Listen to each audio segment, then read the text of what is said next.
In the earlier video, we have discussed about the p-duration function in Excel, where we have seen that one of my friend who is interested to buy a car worth of 10 lakh rupees. And for that, he made an initial investment of 6.5 lakh rupees in a safe instrument where he will be getting a rate of interest of 7.5% per annum compounded annually. Then we saw that it will take around 5.96 years, which is approximately close to 6 years, to reach an investment goal of 10 lakh rupees. Then he suddenly said he cannot wait for No. so long to buy a car. In fact, he is looking to achieve this target quite early, in a span of 2 to 3 years. Then I said, okay, fine. You are making an initial investment of 6,50,000 rupees. Now, is it possible for you to make an additional investment every month? Then he said, I can comfortably invest 6,000 rupees per month. Now, how much time will it take for his investment to reach a goal of 10 lakh rupees? So that was his question. So I said, okay, fine. We'll be using an NPER function in Excel. It is a financial function in Excel which is used to calculate the number of periods required for an investment or loan to reach a certain value based on periodic constant payments and constant interest rate. That means your payment which we are making every month will remain same throughout the investment or loan tenure, as well as the interest rate will also remain same. Now, if we look at the syntax of the NPR function, you will find that within the parenthesis we have rate. So this is a required function. This is the interest rate for each period, and it will remain same throughout the investment or loan tenure. Then we have PMT. This is the payment made each period, and it cannot change over the life of investment or loan tenure. Then we have PV, which is the present value. Then we have FV. So this is not a mandatory argument. In case of loan, our future value will be 0. And if we are not mentioning this particular argument, then Excel by default will treat this as 0. Type, this is also an optional argument.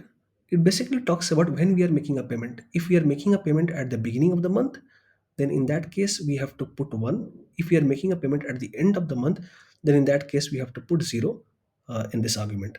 So if we are not mentioning this argument, Excel by default will treat this argument as 0. That is at the end of the month.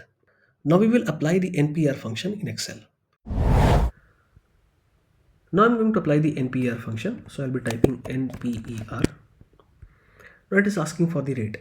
Now in this case, we are making the constant payment every month of 6,000 rupees. Our rate of interest is 7.50% per annum. So we need to divide this rate of interest by 12. So I'm going to select this particular cell C6 divided by 12. Then it is asking PMT, which is the payment. Since we are making the payment, so it is an outflow, then I have to put minus sign before it, and I'm going to select this particular cell. Again, we need to put the PV, that is the present value. Since we are making the payment, initial investment of 6,50,000 rupees, so this is also an outflow, so I'm going to put minus sign before it, and I'm going to select this particular cell. Now, we want to attain 10 lakh rupees, which is our investment goal. So we will be getting this amount.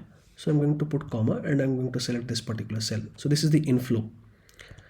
Since we are making the payment at the end of the period, so I'm going to select this particular cell and I'll put the parenthesis and press enter. That means it will take around 31.57 months to achieve our investment goal of 10 lakh rupees, which is close to around 2 years and 7.5 months. So with this, we come to the end of our video. So I hope you have learned about the NPR function and how to use this particular function in Excel. So if you have not yet subscribed to our channel, please consider subscribing. And if you found this video helpful, please give it a thumbs up. Thank you for watching.